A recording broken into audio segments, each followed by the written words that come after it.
বুধবার দুপুরে মহাখালী বাস টার্মিনালে ঈদযাত্রা নির্বিঘ্নে ও চাঁদামুক্ত করার লক্ষ্যে মালিক শ্রমিকদের মতবিনিময় সভার আয়োজন করা হয়। এতে অংশ নিয়ে ডিএমপি কমিশনার বলেন, যতত্র যাত্রী ওঠানামা করানো যাবে না, এমনটা বাস চালকরা করলে পুলিশ কঠোর হবে।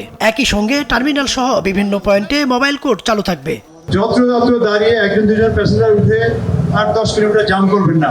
বিশেষ করে এটা আমাদের এক্সিট পয়েন্টগুলোতে হয়, জ্যাম হয়, ট্রাফিক জ্যাম হয়। এরকম কার্যক্রম করলে কিন্তু আমরা যে যানবাহন আছে যানবাহনগুলোর বিরুদ্ধে ব্যবস্থা নেব।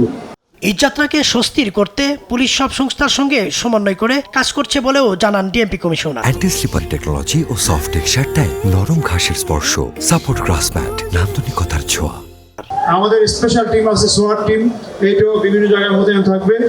পোশাকি পুলিশের পাশাপাশি ট্রাফিক পুলিশ সহ detective branch, DB police, special ব্রাঞ্চের পুলিশ, ইভেন ব্যাপক সংখ্যায় র্যাব মোতায়েন থাকবে আপনাদের নিরাপত্তা এবং ঈদযাত্রা ট্রাফিক জ্যাম কমানোর জন্য। মতবিনিময় সভায় অ্যাডভোকেট শামসুর রহমান শিমুল বিশ্বাস বলেন, গত দুটি ঈদ নির্বিঘ্ন করা গেছে, এবারও বাস মালিক শ্রমিক মিলে ঈদযাত্রা সফল করতে পারবেন বলে আশাবাদ ব্যক্ত করেন। গত দুইটি ঈদ আমরা নির্বিঘ্ন করতে পেরেছিলাম। সরকারের কাছে বিশেষ করে ঈদ ম্যানেজমেন্ট কমিটির পক্ষ থেকে ছুটিগুলো যেন রেশনাল করে। 15 তারিখ থেকে 20 তারিখ পর্যন্ত 5 দিন ধরে যদি 20 লাখ লোকও যায়, তাহলে আপনার 25-30 লাখ জন যায়, তাহলে 1.5 কোটি মানুষ নির্বিঘ্নে কিন্তু অনায়াসে যেতে পারবে। ইদ্রিস আলম, দেশ টিভি, ঢাকা।